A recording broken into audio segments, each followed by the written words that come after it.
सबसे पहले तो आप सब दोस्तों के आने का शुक्रिया। आप दोस्त तशरीफ़ लाए, ये पता होते भी कि आपके जो कैमरे लगे हैं इनके आगे मेरी आवाज़ नहीं जानी, मेरी आवाज़ बंद है। इसके बावजूद क्योंकि ब्यूरो चीफ़ की तरफ से आपकी अपनी जो ज़िम्मेदारियाँ हैं, आपका अपना जो ज़मीर है, उसकी आवाज़ के ऊपर आप यहाँ तशरीफ़ लाए, अपने कैमरे लगाए, DSNGs लगाई। इसमें ढेर सारी एफ़र्ट है, मुझे अंदाज़ा है, कैमरामैन से, ड्राइवर से, आपकी तमाम इक्विपमेंट वहाँ से इशू करवाना, लेके आना, वापस जाके जमा करवाना। रिपोर्टर्स सारे मेरे दोस्त यहाँ बैठे हैं, पता नहीं किस किस कोने में होंगे अपनी खबर को परसू करते हुए, वो वहाँ से भाग के आए हैं। लेकिन इस सारे का मुझे अंजाम पता है कि ये शाम में आपके चैनल्स ने ये यूट्यूब और फेसबुक और सोशल मीडिया पे तो चढ़ानी है ये प्रेस कॉन्फ्रेंस, लेकिन ये इजाज़त नहीं है कि मेरी आवाज़ चल सके। यही सवाल और इसके जवाबों के लिए आज मैं प्रेस कॉन्फ्रेंस कर रहा हूँ। बहुत सारे लोगों को मेरे बारे में पिछले दिनों मैंने एक एंकर को सुनते देखा, उन्होंने कहा जी आप किस मिडिल क्लास से हैं। तो मैंने कहा आज मैं लोगों को बताऊं मैं हूं कौन, मैं कहां से आया हूं, मैं कहां तक पहुंचा और ये सब कुछ हो क्या रहा है। क्योंकि उसमें डायरेक्टली आपका और आपके बच्चों का फ़ायदा है जो बात मैं बताने लगा हूँ। जो ओवरसीज़ पाकिस्तानी बैठे हैं उनका फ़ायदा है जो आज मैं बात बताने लगा हूँ। मैं फैसलाबाद से कोई 20-25 किलोमीटर दूर एक रिमोट गाँव में पैदा हुआ। वहाँ पर मैं टाट स्कूल पे 5वीं जमात तक पढ़ा। स्कूल का एक ही कमरा था, 5 जमातें थी, 3 उस्ताद थे, वो बांट बांट के क्लासें पढ़ाते थे। जिस जिस तरीके से सूरज मूव होता था उस तरीके से हमारी क्लास भी उस दरख्त के नीचे मूव होती थी, क्योंकि दरख्त के साए के नीचे पढ़ते थे। अपनी अपनी बोरी लेके रख के पढ़ते थे। वो एंकर साहब एचीसन में पढ़ते थे, तो मैं उनको बताऊं कि मिडिल क्लास क्या होती, भाई मैं तो मिडिल क्लास से भी नहीं हूं। वो तो मैंने इसलिए कह दिया था कि आप कहीं गुस्सा ना कर जाएं कि गिल साहब ने तो को बिल्कुल ही अखीर कर दी है। तो बेसिकली तो मिडिल क्लास से आप हैं, मैं नहीं था। तो वो बोरी के साथ 5वीं जमात तक हमारी क्लास मूव करती थी। फिर हम हाई स्कूल गए जो गांव से कोई 3-4 किलोमीटर दूर था। हमें लगा वहां पर हम भी शहर जैसे स्कूल में बैठेंगे। वहां जाके हमें ये पता चला, 2 चीज़ें पता चली। एक तो ये पता चला कि वहाँ भी 6ठी जमात से लेके 8वीं जमात तक टाट पे ही बैठना है। अच्छा, लेकिन वहाँ फ़र्क एक था, 5वीं तक घर से अपनी बोरी लेके जाते थे, 6ठी 7वीं 8वीं वहाँ टाट मौजूद था, तो बोरी बस्ते में नहीं डालनी पड़ती थी। तो ये फ़र्क था, ये तरक्की हो गई थी। उसके बाद ये भी पता चला कि पहली दफ़ा अंग्रेज़ी सीखनी है, ए क्या होता है, बी क्या होता है, सी क्या होता है, ये 6ठी जमात में पता चला। और ये पता चला जब बड़ी ABC लिखना सीख ली कि एक इसकी छोटी बहन भी है। जैसे बड़ी मरियम बाजी हैं, ऐसे कि छोटी मरियम बाजी भी हैं। बड़ी ABC अगर आपने सीख भी ली तो छोटी ABC भी लिखनी सीखनी पड़नी है। वो बड़ी मुसीबत थी। उसमें पता चला 4 लाइनें हैं, उनके दरमियान में कोई लफ्ज़ ऊपर लिखना है, कोई नीचे, तो डंडे पड़ते थे सर्दियों में। तो मेरी उनको गुजारिश है, जो दोस्त समझते हैं कि मिडिल क्लास क्या होती है, तो मैं अब आपके यूट्यूब के लाइक्स और व्यूज़ तो मेरे बढ़ाने का ठेका नहीं है, तो मैं तो आपके साथ नहीं आ सकता। आप किसी और बंदे को इंटरव्यू कर लें जो टाट वाले स्कूल पे पढ़ा है, ताकि आपको पता चले कि मिडिल क्लास होती क्या है। हमारी फीस होती थी ₹1.25 स्कूल की, और घर से मिलते थे 25 पैसे लंच के लिए। तो जनाब इसको लोअर मिडिल क्लास कहते हैं, मिडिल क्लास नहीं कहते जिससे मैं बिलोंग करता था। हाँ ठीक है, हम अपने गांव में आसूदा थे, हमसे भी बहुत गरीब लोग थे गांव के अंदर, लेकिन अगर आपसे कंपेयर करें तो ना हमने तकरीबन मेरा ख्याल पहली दफ़ा 11वीं जमात में पता चला कि ये पिज़्ज़ा भी कोई चीज़ होती है, बर्गर भी कोई चीज़ होती है। हमारे यहाँ सेब तब आता था जब कोई बंदा बीमार होता था। हमारे यहाँ किन्नू खाया जाता था क्योंकि घर का होता था, तरबूज खाया जाता था क्योंकि घर का होता था। यही 2-3 फ्रूट हमें पता थे। तो इसमें से निकल के शहबाज गिल पढ़ते पढ़ाते PhD की शहबाज गिल ने लीडरशिप में, क्योंकि शहबाज गिल के बड़े ख्वाब थे। 30 स्टूडेंट थे मेरे साथ। कितने जी? मेरे प्राइमरी स्कूल में 5वीं जमात में जब हम पास आउट हुए तो 30 स्टूडेंट थे। उन 30 में से एक हमारी बहादुर पाकिस्तान बहरिया के अंदर सिपाही के तौर पर 10वीं जमात के बाद दाखिल हो गया, और दूसरा शहबाज गिल। बाकी उन 30 में से किसी ने मैट्रिक पास नहीं की। तो शहबाज गिल ने बड़े ख्वाब देखे। शहबाज गिल सोचता होता था, फिल्में देखता था हॉलीवुड की कि अमेरिका की भी यूनिवर्सिटियां हैं। शहबाज गिल एक यूनिवर्सिटी में पढ़ाने गया, मैं नाम नहीं लूंगा, प्राइवेट यूनिवर्सिटी थी इस्लामाबाद की। उन्होंने मेरा इंटरव्यू लिया, इंटरव्यू में मैं नंबर 1 आया। वो अभी भी प्रोफेसर साहब हैं, एक यूनिवर्सिटी के वाइस चांसलर हैं, बाद में मेरी उनसे बड़ी दोस्ती बनी। लेकिन उनको किसी की सिफारिश थी तो उन्हें वो बंदा सेलेक्ट करना पड़ा। तो मेरा दोस्त जो मुझे साथ लेके गया था वो मुझे बाहर पूछता है कि नहीं बात बनी। मैंने कहा नहीं, यूनिवर्सिटी बहुत छोटी है, मुझे ऐसी यूनिवर्सिटी में पढ़ाना है जिसके कॉरिडोर लंबे हों ताकि मेरा कोट उड़े जब मैं उसमें चलूँ। तो ये राणा साहब हाई कोर्ट में चलते हैं ना, तो इनके कोट उड़ते हैं। तो मैंने फिल्मों में देखा था कि प्रोफेसर्स के कोट होते हैं, वो पहनते हैं और वो कोट उड़ते हैं। तो वो ख्वाब देखता था मैं, पीएचडी की लीडरशिप में अपने पैसों से, किसी स्कॉलरशिप के बगैर। पोस्ट डॉक्टरेट करने के लिए हुकूमत पाकिस्तान ने स्कॉलरशिप दिया। जरदारी साहब बैठे हुए थे उस टाइम, उन्होंने कहा सलाब आ गया, पैसे खत्म हो गए, गिल साहब तो कोई पैसा नहीं देना। सो अपनी चीज़ें बेच के, अपनी प्रॉपर्टी बेच के मैं पोस्ट डॉक्टरेट करने के लिए अमेरिका चला गया। अमेरिका की दूसरी बड़ी university, university of Illinois Urbana champagne, और पूरे अमेरिका में इंटरनेशनल स्टूडेंट्स होस्ट करने वाली, जिस यूनिवर्सिटी में इंटरनेशनल स्टूडेंट पूरे अमेरिका में सबसे ज़्यादा हैं, वो यूनिवर्सिटी है। जिस यूनिवर्सिटी में मैंने पढ़ने का ख्वाब नहीं देखा था, अल्लाह रब्बुल इज़्ज़त ने करम किया और टाट स्कूल वाला बच्चा वहाँ पर 30 साल की उम्र में प्रोफेसर बन गया। पढ़ाना शुरू हुआ तो हम लोअर मिडिल क्लास से मिडिल क्लास में आ गए, हमारे यहाँ आसूदगी हो गई। अभी मैं अपने करियर के पीक तो मैं उसे नहीं कहूँगा, थोड़ा सा ऊपर था। तो मैं पाकिस्तान आता था बाकायदगी से, क्योंकि मैंने वहाँ की नेशनलिटी नहीं ली हुई थी। तो मेरी खान साहब से मुलाकात हुई, उन्होंने दावत दी, असद उमर साहब, खान साहब, उन्होंने दावत दी कि पाकिस्तान के लिए बड़ा ज़रूरी है कि पढ़े लिखे मिडिल क्लास के लोग आएँ। पाकिस्तान को लूट लिया गया है यहाँ की अशराफिया ने। आप जैसे लोग जो अपने मसाइल से निकले हुए हैं, आपको इन मसलों का पता है। मेरे जैसा बंदा जो बस पे बैठ के कॉलेज जाता था, मैं यहाँ वो टिपिकल सियासतदानों वाली आपके साथ नहीं करता। सारे लोग मेरे जानने वाले, मैं आपको 10 नाम बता देता हूँ जो मेरे साथ पढ़ते थे।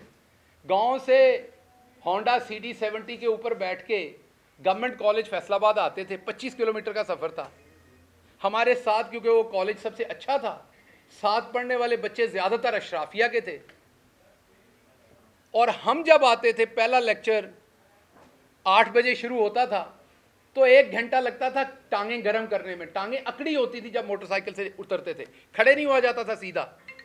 इसलिए कहता हूं कि मैं मिडिल क्लास से हूं। मैंने वो सब कुछ देखा हुआ है, सहा हुआ है, बर्दाश्त किया हुआ है। उसके बाद पार्टी में आ गए। पार्टी में पहले 3 साल तो हमारी सोशल मीडिया ही हमें गालियां निकालती रही, पैराशूटर पैराशूटर। 2002 से खान साहब को सपोर्ट कर रहा हूं। यूनिवर्सिटी ने पहली दफ़ा वीलॉग करना सिखाया 2010-11 में, आपने नाम नहीं सुना होगा। स्टूडेंट्स की मदद के लिए वहाँ पर वीलॉग करना सिखाया कि क्लास पढ़ाने के बाद जो उनके सवाल रह जाएं वो आप वीलॉग में बताएं उन्हें। तो मुझे अभी भी याद है, मैंने अपना बोंडा से वीलॉग रिकॉर्ड कराने शुरू किए इमरान खान की मदद में। अभी भी यूट्यूब पे उस ज़माने के पड़े हुए हैं। उसके बावजूद यहाँ आया तो पहले 3-4 साल जो हमारे सो कॉल्ड पार्टी के वारिस है, उन्होंने कहा जी ये तो पैराशूटर है, ये कहाँ से आ गया। उस नफ़रत को बर्दाश्त किया अंदर से। बाहर की अशराफिया की तो नफ़रत थी। अनकन्वेंशनल था, आपके साथ भी वैसे ही डील करता था, हामिद मीर साहब के साथ भी और कामरान शाहिद के साथ भी। वो मेरे लिए आप सारे सहाफ़ी थे, मैं तड़ाक करके जवाब देता था जो मुझे आता था। यही मेरी एकेडमिक लाइफ ने मुझे सिखाया था, क्योंकि अमेरिका में बच्चा आपसे खुल के सवाल करता है, आपका नाम लेके सवाल करता है। आप तैयारी करके क्लास में नहीं गए तो वो आपको उसी टाइम बता देता है। वहाँ आप जनाब लिहाज के चक्कर में आप गलत पढ़ा के नहीं आ सकते। आप ये नहीं कह सकते कि आज समोसे खाने का दिल है, क्लास नहीं पढ़ानी। आपको वक्त पे जाना है, पूरा काम करके वक्त पे निकलना है। मेहनत की, माँ बाप की दुआएं थी, दोस्तों की दुआएं थी, आप लोगों की बहुत सारों की मेहरबानियाँ थी। मैं पॉलिटिकल लाइफ में आगे चलता गया, वज़ीर आज़म के दफ्तर में पहुँच गए, वहाँ भी काम किया। लेकिन जहां जहां मैंने काम किया मेरे कंधों पर 29 लोगों का वजन था हमेशा।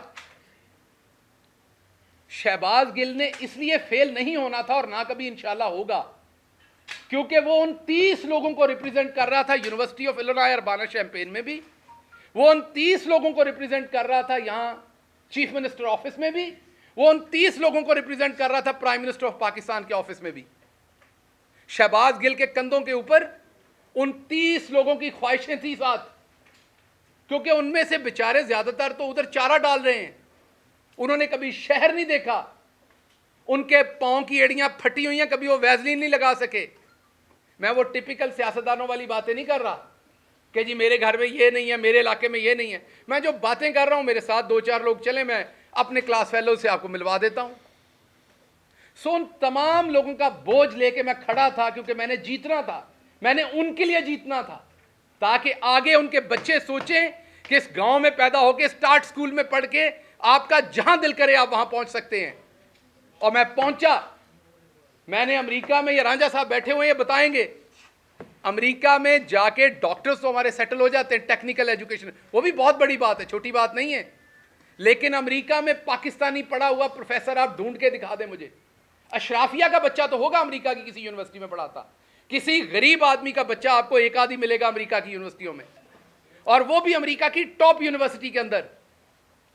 मैंने अपने ख्वाब देखे, मैंने अपने ख्वाबों के लिए मेहनत की, मैं अपने ख्वाबों के लिए रात दिन जागा, मेरी फैमिली मेरे साथ खड़ी हुई, मैंने अपने ख्वाब जिए। उसके बाद मैंने एक और ख्वाब देखा। मैंने ख्वाब देखा कि पाकिस्तान को हमने बदलना है, मेरे जैसे लोगों को आगे आना है। हसन और हुसैन को हमारे मसले नहीं पता, वो बस की छत पर बैठ के नहीं गए कभी भी बोर्ड का एग्जाम देने के लिए। हसन और हुसैन को नहीं पता कि अगर आपका कॉलेज में मेरिट पे दाखला नहीं हो रहा तो आपने देहाती कोटे पे कैसे दाखला लेना है, वो मुझे पता है। सो इसलिए मुझे लगा कि मेरे जैसे बंदे को आना चाहिए। मेहरबानी इमरान खान की कि उसने मौका दिया। मैंने अमेरिका में अपनी वो तनख्वाह जो आज शायद 60-70 लाख बनती होगी महाना, जब छोड़ के आया था तो 35-40 लाख बनती थी, जो एक मेरी तरह के मिडिल क्लास का ख्वाब हो सकता है। कहा जाता है जो आपके फार्म हाउस है आपका वो है, और भाई लूट के नहीं, वहां मेहनत से कमाया था। जो कुछ भी है, लोग इल्जाम तो पाकिस्तान में सब सियासतदानों पे लगते हैं और वो इल्जाम कभी प्रूव नहीं होते। मेरा आपको चैलेंज है कि मेरे पे अल्लाह के करम से अजान हो रही है, इल्जाम लगा के दिखाएं कि मैंने करप्शन की है। अगर पार्टी के 5 सबसे आप ऑनेस्ट बंदे निकालेंगे तो मैं उन 5 में एक हूंगा, और अगर गलत कह रहा हूं तो कोई सामने आए और इल्जाम लगाए। पंजाब में 1 साल रहा हूं, फेडरल में मैं 3 साल रहा हूं, 2.5-3 साल। कोई एक ऑफिसर खड़ा होकर बताए मैंने एक ट्रांसफर, एक पोस्टिंग, एक सिफारिश के लिए किसी को फोन किया अपनी जात के लिए। अगर कोई बुजुर्ग आ गया है, अगर किसी के साथ जुल्म हो रहा है पुलिस की तरफ से, किसी सहाफ़ी का मसला है, तो बिल्कुल वो रफ़ाए आमा के लिए किया, अपनी जात, अपने रिश्तेदारों, अपने किसी अजीज का काम किया हो। मैंने तो कभी अपने किसी अजीज की इमरान खान से तस्वीर नहीं बनाई।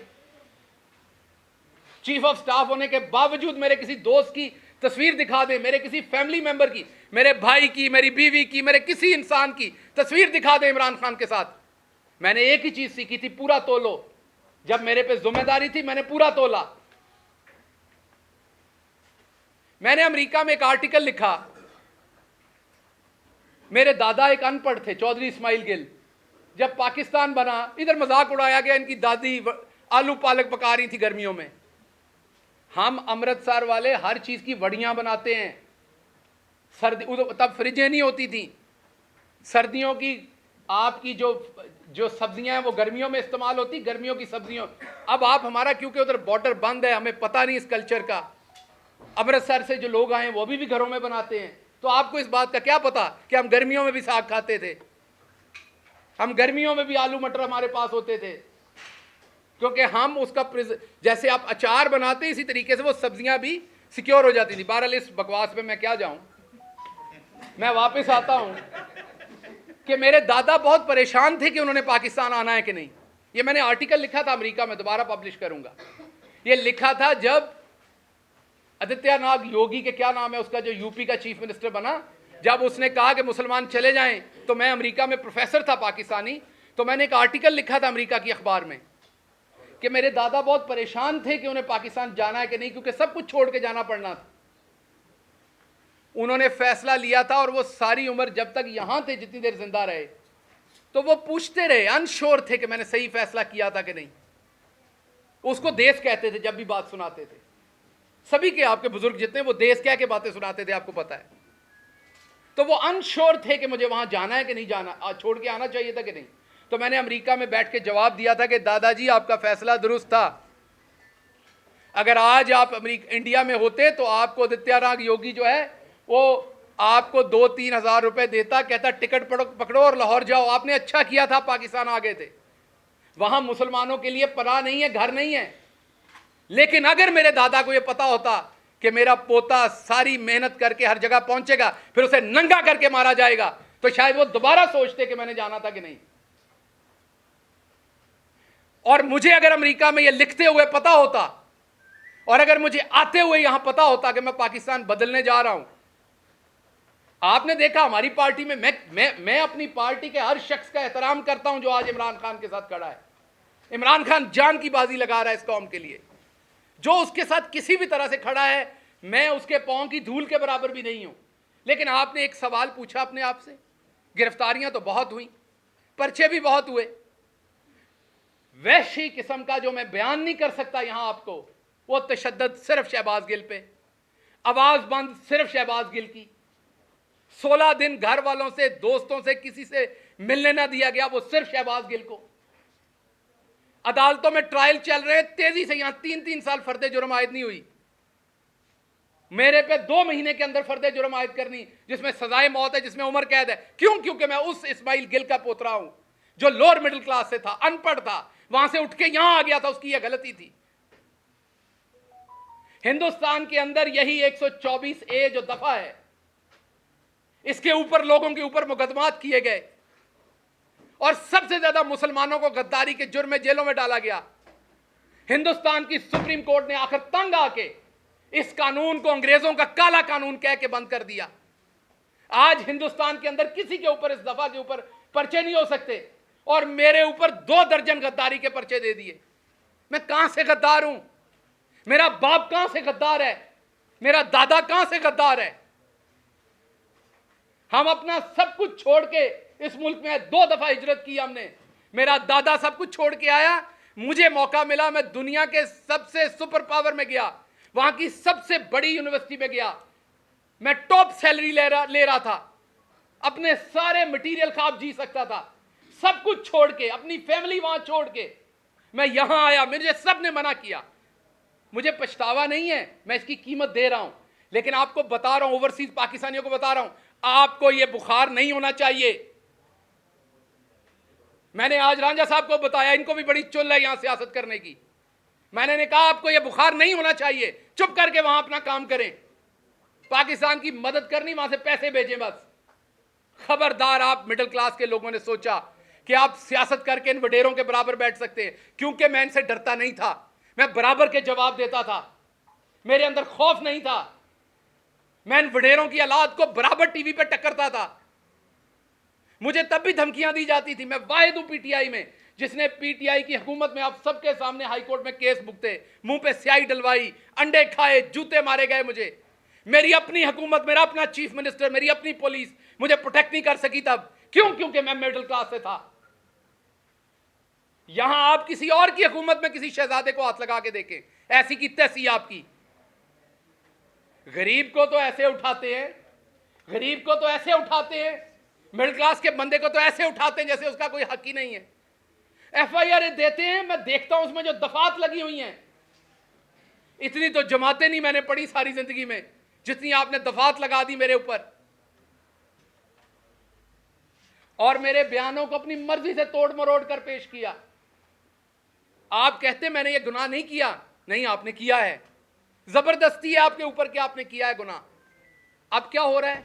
छुपा के एफआईआर दी जा रही है। अगर मैं पॉइंट आउट करता हूं, कहते पार्टी छोड़ रहा है। लोग अपने अपने वीलॉग्स के व्यूज बढ़ाने के लिए शहबाज गिल पार्टी छोड़ने की सोच रहा है। शहबाज गिल ने अपना सब कुछ जला दिया इस मुल्क के लिए। इमरान खान के साथ अभी भी खड़ा है, पार्टी छोड़ने के लिए खड़ा है। सो इसलिए मैं आज की प्रेस कॉन्फ्रेंस में जो सबसे इंपॉर्टेंट बात आपसे करने जा रहा था वो अब करने जा रहा हूं। मेरे ऊपर एक बलूचिस्तान में एफआईआर दी गई, जिसको हमने वहां पर वकला हायर किए। आम बंदे के लिए आम बात है, अमीर आदमी के घर में कोई बीमार हो जाए ना, आम बात है, ड्राइवर होता है, मैनेजर होता है, हॉस्पिटल फोन हो जाता है, वहां सब कुछ तैयार हो जाता है। ये पीछे असलम साहब खड़े हैं, इनसे पूछें हमारे जैसे फैमिलियों में जब कोई बीमार होता है तो क्या होता है, पहला फिक्र पैंदी है पैसे कितों ले आने ने। चलें ठीक है, मैं आप लोगों में से आसूदा हो गया अमेरिका जाने में, लेकिन जानता तो हूं ना ये सारे मसले। इसी तरह जब केस बनता है ना गरीब आदमी पे, मिडिल क्लास पे, तो उसको पता होता है मैंने उस अदालत में पहुंचना कैसे, मैंने वकील कहां से करना है, मैंने इस मुकदमे को कैसे लड़ना है। क्योंकि आपका वो अशराफिया का नेटवर्क नहीं है जिसने आपको परों में छुपा लेना है। बलूचिस्तान में केस हुआ, बलूचिस्तान की हाई कोर्ट में गए, बलूचिस्तान के जज साहब ऑर्डर कर रहे हैं कि अगर कोई और एफआईआर है शहबाज गिल पे तो वो ले आओ। बलूचिस्तान के जज साहब के साथ झूठ बोला जाता है, एफआईआर नहीं लाई जाती उनके सामने, जो होती है उसे वो कानून के मुताबिक क्वैश करते हैं और एक एफआईआर करके छुपा के रखी जाती है ताकि जब इस्लामाबाद में कोर्ट की तारीख भुगतने जाए इसको फिर दबोच लो। क्योंकि इस्माइल गिल का पोतरा है ना, ये कौन सा किसी नवाब का पोतरा है, दबोच लो दोबारा। लाहौर के हाई कोर्ट में आता हूं, मेरा सलाम है जजेस को, अल्लाह की कसम, जितने पेशेंस के साथ इस मुल्क के जजेस कोशिश कर रहे हैं इस टाइम, शायद ही कोई और कर रहा हो। लेकिन जो पूरा निजाम बना दिया गया है, ये जो इस टाइम हुकूमत बैठी हुई है, इनकी जो हटदर्मी है, जिस तरह जजेस के फैसलों को ये ब्रेक करते हैं, जिस तरह उसको रोकते हैं, उसका कहीं मुजाहरा हमने नहीं देखा पहले। 6 के करीब हेयरिंग्स हुई, हर दफा जज साहब ने कहा लाएं कौन सी एफआईआर है, झूठ बोले गए, नहीं बताया गया। अभी पिछली हेयरिंग में भी एफआईआर की पूरी तफसील नहीं दी गई, सिर्फ यह बताया गया कि हाँ जी बलूचिस्तान में एक और एफआईआर है। तो मेरा सवाल है, यह बलूचिस्तान हाई कोर्ट के जो ऑनरेबल जज का फैसला था कि कोई और एफआईआर है तो सामने लाएं, उसकी बेतौकीरी करने की जरूरत किसकी हुई है? मैं तो चलो मिडिल क्लास हूं, मेरी तो आप बार बार करेंगे, मैं तो एक गद्दार आपको मिल गया हूं, मुझे तो आप 2 डालेंगे तो 2 डालें, लेकिन कम से कम इससे 2 फायदे होंगे। एक तो मेरे जैसे किसी और को अमेरिका में बैठे बुखार नहीं होगा, वो दोबारा इधर को नहीं चढ़ेगा। आप लोगों के 2 ही काम है, उधर से आईफोन खरीदें 8-7, शैम्पू खरीदें, बॉडी वॉश खरीदें, इधर के लिए और तोहफे खरीदें, बैग बनाएं, इधर हंस के तस्वीरें खिंचवाएं और वापस दफा हो जाएं। इधर हक मत मांगिएगा अपना बराबरी का, क्योंकि आपको आदतें पड़ी हुई हैं वहां की, आपको जुकाम हुआ है वहां का, वहां आपको दी जाती है बराबर की इज्जत। यूनिवर्सिटी ऑफ इलिनॉय में मुझे कोई गद्दार नहीं कह सकता था अमेरिका का, हालांकि मैं अमेरिका का शहरी नहीं था, मैंने अमेरिका के साथ वफादारी का हल कभी नहीं दिया था, लेकिन वहां मैं खुल के बात करता था, मुझे कोई गद्दार नहीं कह सकता था। लेकिन जिस मुल्क में मेरे दादा ने अपना सब कुछ छोड़ के पांव रखा, जिस मुल्क के लिए सब कुछ कुर्बान किया, वहां पर एक दफा नहीं 2 दर्जन गद्दारी के मुकदमात है मेरे ऊपर। पूछा भी नहीं जा रहा, कोई जालिम पूछ भी नहीं रहा कि शहबाज गिल इनको लड़ लोगे। अब आपने अगर मुझे उम्र कैद या आपने मुझे सजाए मौत देनी, वो तो एक पर्चे में ही दे लोगे, तो 2 जान छुड़ाओ। आपने मुझे सजाए मौत देनी, दे दे, जान छुड़ाएं, क्योंकि मैं इस जिल्लत की जिंदगी में सजाए मौत से कम आपसे नहीं लूंगा। देनी है तो अब आपको मुझे सजाए मौत देनी है, मैं अदालत से मांगूंगा कि मुझे सजाए मौत दी जाए, क्योंकि मैं इस जिल्लत की जिंदगी नहीं जीना चाहूंगा। जो आप मेरे माथे पे लिख रहे हैं, इस्माइल गिल का पोता गद्दार नहीं है इस मुल्क का। आप किस तरह मुझे आपने मारा, मैंने गिला नहीं किया, मैं इतने महीनों से चुप हूं, क्योंकि इधर से उठाऊंगा अपना पेट नंगा होगा। मेरा मुल्क है ना, नहीं बात की मैंने, किसी ने कहा डर गया। आपने देखा जो आपके पास 1 घंटा 2 घंटे रहे, उन्होंने बाहर आके क्या किया? मैं 16 दिन रहा आपके पास, मैं चुप हो गया। सब्र है हम लोगों में, हम गांव के लोग हैं, हमें बड़ा सब्र है। हम लगे हुए जख्म भी माफ कर देते हैं, बहुत सब्र है, लार्जर गुड के लिए बहुत कुछ करते हैं हम लोग। मुझे पता है मेरे मुल्क को इसका नुकसान होना है। मुझे मेरी यूनिवर्सिटी ने कहा कि बताओ यहां किसको लिखना है। आपको पता है मैंने आज तक अमेरिकन एम्बेसी को खत नहीं लिखा। मेरी बीवी वहां बैठी है, मैंने उसे मना किया आपने किसी को ईमेल नहीं करनी। यहां किसी को जुकाम हो जाए तो ये हर फॉरेन जो कोई एनजीओ उसको लिखते हैं, यूएन में लिखते हैं, कहां कहां लिखते हैं। मैंने अपनी सारी फैमिली को मना किया कि नहीं लिखना, इंसाफ पाकिस्तान में लेना है, पाकिस्तान को बाहर बदनाम नहीं करना। यह सच है कि मेरे पे तशद्दुद हुआ, मेरे पास तस्वीरें हैं उसकी, लेकिन क्या बाहर जाके नंगा करूं अपने मुल्क को? तो मैंने अपनी पूरी फैमिली को मना किया कि आपने किसी बैरूनी इदारे को नहीं लिखना, इस मुल्क की तौकीर को नहीं छेड़ना आपने। तो उसका सिला अगर सजाए मौत है तो दे दीजिए, लेकिन ये बार बार मुकदमे ना कीजिए। मिडिल क्लास हूं, तकलीफ होती है। मैंने हराम नहीं कमाया हुआ गवर्नमेंट में, मैंने लोगों को हराम कमा के नहीं दिया हुआ, मैंने ट्रांसफर पोस्टिंग डीसी डीपीओ नहीं लगवाए हुए, मैंने हाउसिंग अथॉरिटीज के एनओसीज नहीं लेके दिए हुए, मैंने ग्रिड स्टेशंस के एनओसीज नहीं लेके दिए हुए। मुझे तकलीफ होती है इन केसेस को लड़ते हुए। आपने एक बनाया, उसके अंदर 13 दफात हैं, उसमें सजाए मौत भी हो जाएगी। करवाएं, शौक से जान छुड़ाएं, ताकि आइंदा कोई ये ख्वाब ना देखे, कोई मिडिल क्लास का शख्स ना देखे कि वो ऐवान में जा सकता है। मैं माफी मांगता हूं कि मैंने ये ख्वाब देखा था। मैं माफी मांगता हूं कि मैं आपके बराबर समझता था अपने आप को। आप काश मुझे शुरू में धुतकार देते, आप मुझे शुरू में मेरी औकात बताते।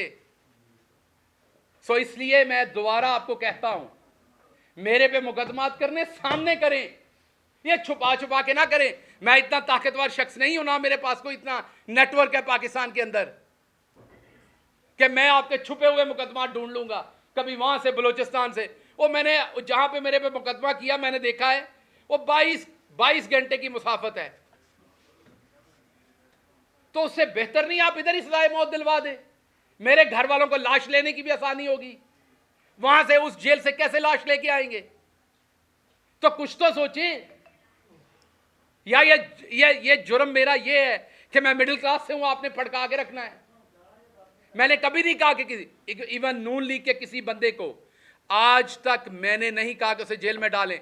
मैं मुजफ्फरगढ़ से निकला, हमारी हुकूमत थी उस शाम को, मैंने कहा मैं सबको माफ करता हूं। आपको मेरी प्रेस कॉन्फ्रेंस याद होगी, मुजफ्फरगढ़ में मुझे पकड़ा गया था, हमारी हुकूमत बन गई थी। मैंने कहा यहां से ऐलान करता हूं, मेरी पार्टी किसी नून लीग वाले को सियासी मुखालफत बयानबाजी में अंदर करेगी, मैं खिलाफ खड़ा हूंगा जाके। अभी भी कहता हूं, हमेशा खिलाफ खड़ा हूंगा। एक तरफ करप्शन करने वाले नवाज शरीफ के बेटे की तस्वीर लीक हो गई थी, तस्वीर लीक हो गई थी, कुर्सी पे बैठे साथ टिश्यू पेपर का डब्बा भी था, और मेरी रात के 2 बजे तशद्दुद करके मेरा ये जबड़ा तोड़ के तस्वीरें खींच के मुझे ह्यूमिलिएट करने के लिए रिलीज की गई, इसलिए कि मैं चौधरी नजीर अहमद गिल का बेटा था, मैं मिडिल क्लास था, मेरा कोई रौला डालने वाला नहीं था। मैंने किसी सहाफी को पेट्रोल पंप या उनके प्लॉट नहीं दिए हुए थे, मेरी माफिया नहीं थी। ख्याल करें, कुछ ख्याल करें। ये ला इलाहा इल्लल्लाह मोहम्मद रसूलुल्लाह के नाम पे बना है मुल्क, ख्याल करें कुछ। अगर आम आदमी गलती से पहुंच जाता, ख्याल करें कुछ। बड़े सारे ख्वाब है मेरे गांव के मेरे साथ जुड़े हुए, बड़ी सारी ख्वाहिशें हैं उनकी अभी, और मैंने सब लोगों की तरह उनको डबोया नहीं है। आपने मुझे 16 दिन रखा, आप मुझे दोबारा 16 दिन रखें, मेरे पे एक छींटा करप्शन का निकाल के दिखाएं। पाकिस्तान में आज करप्शन करना नॉर्मल है। मेरी फैमिली ने एक दफा 2000 रुपए का पेट्रोल, सरकारी गाड़ी का 2000 रुपए का पेट्रोल जो है वो प्राइवेट गाड़ी में डाल दिया। मैंने अपनी फैमिली से लड़ाई की, मैंने वो 2000 का पेट्रोल उसी टाइम कैश के साथ सरकारी गाड़ी में डाला। मैंने इबादत समझ के ये काम किया है। सो इसलिए या तो मुझे सजाए मौत दें, ये वाले काम मेरे साथ ना करें। हर दूसरे दिन आप मेरे पे FIR दे देते हैं। मैं राणा सनाउल्लाह साहब उसके बाद कहते हैं कह जी भुगते हैं जी, इनके रोने निकल गए। मैं मास्क मांग रहा था, मैं रो नहीं रहा था। आपका सांस बंद होगा तो आपके मुंह से भी निकलेगी वो चीज। मेरा सांस बंद था। मैं चुप इसलिए हूं कि मैं बोलूंगा तो उसमें बेतौकीरी है। मैं बुजदिली से चुप नहीं हूं, मैं बेतौकीरी से चुप हूं। गुस्सा है अभी मेरे अंदर, मैं किसी अपने के बारे में कुछ गलत ना कह दूं, क्योंकि मैं गलत, आप अपना आपके साथ गलत भी करता है ना तो आप गलत वापस नहीं कह सकते। जिससे आपने सारी जिंदगी प्यार किया हो ना, आपके साथ वो ज्यादती भी कर जाए तो आप वापस गलत नहीं कहते। मुझे अदराक है कि मेरे मुंह से कुछ गलत नहीं निकलना चाहिए, वरना इससे ज्यादा मेरे साथ और क्या होना है। जो हो चुका है, जो हो रहा है, मेरी आपने पूरी जिंदगी पिछले 6 महीने में तबाह करके रख दी। आप यहां तक नहीं रुके कि आपने मेरी बीवी पे झूठे केसेस बना दिए। मेरी बीवी जो कि एक प्रोफेसर है, पढ़ाती है, वहां पे पढ़ती है, पीएचडी कर रही है, आपने उस पर झूठे केसेस बना दिए ताकि वो पाकिस्तान ना आ सके। मुझे आपने ईसीएल पे डाल दिया ताकि मैं अपनी फैमिली से ना मिल सकूं। सब कबूल है, गद्दार मत कहिए, गद्दार नहीं हूं मैं। और जो करना है वो एक एफआईआर में कर लीजिए, आपके हाथ में है। और मैं आपको बता दूं, मुझे किसी ने नहीं बचाना, मुझे यह भी बताया। अगर फांसी आपने देने का सोच लिया है तो लगनी है, मैं हाजिर हूं, क्योंकि मैं बच नहीं सकता। तो मैं अब और क्या सोचूं, तो मैं हाजिर हूं, अब कर लीजिए। अगर जिंदगी इतनी लिखी तो ऐसे सही। लेकिन आपको पता है कि जिस दिन सजाए मौत दी जाती है उस दिन भी नहला के धुला के दी जाती है। उस दिन भी आपको खाना खिलाया जाता है, आपकी किसी सूरत तजलील नहीं की जाती। ये तजलील ना करें कि मुझे पता ही नहीं होता एफआईआर कहां है। मैं हर रोज नई एफआईआर ढूंढ रहा हूं, अदालतों के चक्कर लगा रहा हूं, जी बता दे मेरी एफआईआर कहां है। और आवाज बुलंद करता हूं कि पार्टी के लोग मुकदमे नहीं यार करते, कहते हैं जी पार्टी पे तनकीद कर रहा है। और भाई मैं बता रहा हूं, मैं असद उमर को देखता हूं, वो हर अदालत की पेशी पे खुद पहुंचे होते हैं। हक किनका लड़ रहे हैं? पंजाब के एमपीएस का, कि जल्दी इलेक्शन हो। और वहां 3 एमपीएस होते हैं, बाकी कोई नहीं होता। तो क्या ये गलत बात है अगर मैं करता हूं तो इसलिए आपके कोई सवालात हैं तो मैं उनका जवाब दूंगा। मैं सिर्फ ये चाहता हूं कि आपने जिस तरीके से फवाद चौधरी के केस में 4 दफा हाई कोर्ट के जज की बेतौकीरी की, इंडियन सुप्रीम कोर्ट फैसला दे चुकी है 124A पे। बंदयाल साहब, आप शान है पंजाब की, पाकिस्तान की, बड़ी बड़ी आपसे तवक्कुआत है, दुनिया की बेस्ट यूनिवर्सिटी से पढ़े हुए हैं। Please move your pen. अगर आप अभी जस्टिस नहीं करेंगे ऑनरेबल जज साहब, तो कब करेंगे? अगर इंडियन सुप्रीम कोर्ट हटा सकती है, अंग्रेज जो हमारे ऊपर गासिब था, हम जिसके गुलाम थे, वो कहता था इस केस में आप गद्दार हैं, अब तो ये हमारा अपना मुल्क है, अब हम गद्दार कैसे हो गए? या फिर बता दीजिए कि ये अभी भी सिर्फ अशराफिया का मुल्क है, मिडिल क्लास गांव के लोग अभी भी यहां गद्दार हो सकते हैं। बताएंगे किसी एक शहजादे को आपने गद्दार कहा हो? बताएंगे किसी एक शहजादे पे आपने चला होगा तो हबीब जालिब पे चला होगा, चला होगा तो फैज पे चला होगा। मिडिल क्लास के लोगों को ही गद्दार कहा गया, उन्हीं पे केसेस चले। तो इसलिए मेहरबानी कीजिए चीफ जस्टिस साहब, आपकी खामोशी भी अब तकलीफ देती है। मेहरबानी कीजिए, पाकिस्तानी आपकी तरफ देख रहे हैं। पूरे एहतराम से मैं कह रहा हूं, मैं पूरे एहतराम से जजेस को कह रहा हूं कि आपकी तरफ देख रहे हैं। मैं आपसे यह भी वादा करता हूं, कोई आया तो मैं उसे एयरपोर्ट पे खुद रोकूंगा। मैं आप किसी ओवरसीज पाकिस्तानी को सियासत में नहीं आने दूंगा जो ईमानदारी से सियासत करना चाहता है। हाँ, वो वाले तो आएंगे जो आते हैं, वजीर आजम बनते हैं, काम पूरा करते हैं, बक्सा उठा के वापस चले जाते हैं।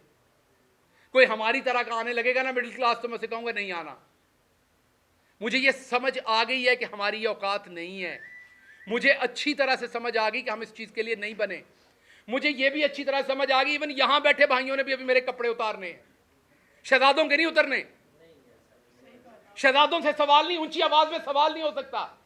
यहां पे बैठे भाइयों ने, डॉक्टर साहब आप तब ये किया करते थे, आप अपनी हुकूमत में ये किया करते थे, आपको तब शर्म नहीं आती थी, आपको तब ख्याल नहीं आता था, क्योंकि आपको भी पता है आगे मिडिल क्लास बैठा हुआ है। सो ये हमने पूरा माशरा जानवरों का माशरा बना दिया है। इवन जंगल में भी हकूक होते हैं, हमने जंगल से भी ऊपर काम कर दिया है। मैं नहीं बोलना चाहता, इसलिए खुदारा दोबारा सोचिए। हम इस मुल्क के शहरी हैं, हम इस मुल्क से मोहब्बत करते हैं। इस मुल्क के अदलिया हो, कोई भी इदारा हो, हर इदारे का एहतराम करते हैं, मोहब्बत करते हैं। पॉलिटिकल डिफरेंसेस हो सकते हैं, इसलिए इनको पॉलिटिकल डिफरेंस रहने दीजिए, इस हद तक ना जाइए। हमने नवाज शरीफ की तरह करप्शन नहीं की हुई, हमने पैसा नहीं बनाया हुआ। हम पे 1-2 केस बनाए, उसमें मैंने बार बार कहा सजाए मौत करा दें। इतनी लंबी चौड़ी ये कोई, आपने तो इतनी तो रेस्टोरेंट के अंदर डिशेस का मेन्यू नहीं होता जितनी FIR दे मारी हैं। एक मिडिल क्लास बंदा किधर से उनको पकड़े, किधर से पूरा करे? कोई सवाल जी? डॉक्टर साहब ये फरमाइएगा कि पहली बात तो ये है डॉक्टर साहब कि जितने भी हमारे सहाफी हैं, जो कुर्सी पे होता है हम सवाल करते हैं। नहीं हाजिर हूँ। हाँ, और सख्त सवाल भी करते मैं हैं। माजरत अगर मेरी कोई बात आपको कोई बुरी ऐसी लगी। बात नहीं, हम ये नहीं है, और ऐसा नहीं है कि हम किसी पे ऐसे कर रहे हो, ये गलत बात है, ऐसा नहीं है। और एक सवाल ये है कि आपकी चेयरमैन तहरीक इंसाफ इमरान खान साहब के साथ मुलाकात हुई थी कुछ दिन कबल। ये फरमाइए, जो आप थोड़ा सा ऐसा लग रहा है जैसे आप गिला कर रहे हैं पार्टी के कि वो लोग नहीं आ रहे हैं, ये राब्ते में नहीं है, ऐसा शायद महसूस हो रहा है हमें। क्या खान साहब ने क्या कहा आपके हवाले से ओवरऑल और आइंदा का लाहे अमल जो है पार्टी की सतह पे आपके हवाले से? देखिए, 2 चीज़ें जहन में रखिए, आपको 2 चीज़ें पता होनी चाहिए। जो लोग नज़रिए पे आते हैं ना, उनके लिए सीटें, ओहदे, टिकटें, वजारतें, मुशारतें, मैंने पता नहीं आप लोग इसको मेरी हो सकता है स्टुपिडिटी हो, मेरी हो सकता है ओवर कॉन्फिडेंस हो, लेकिन मुझे लगता है कि मैंने पंजाब के अंदर बगैर MPA बने, बगैर मिनिस्टर बने, बहुत सारे मिनिस्टरों से ज़्यादा नाम कमाया, बहुत सारे मिनिस्टरों से ज़्यादा इन्फ्लुएंस कमाया पब्लिक लाइफ में। सो मेरे लिए, मैंने फेडरल में भी ऐसे ही कमाया। मेरे लिए इन ओहदों की कोई हैसियत नहीं, मेरे लिए नज़रिए की हैसियत है।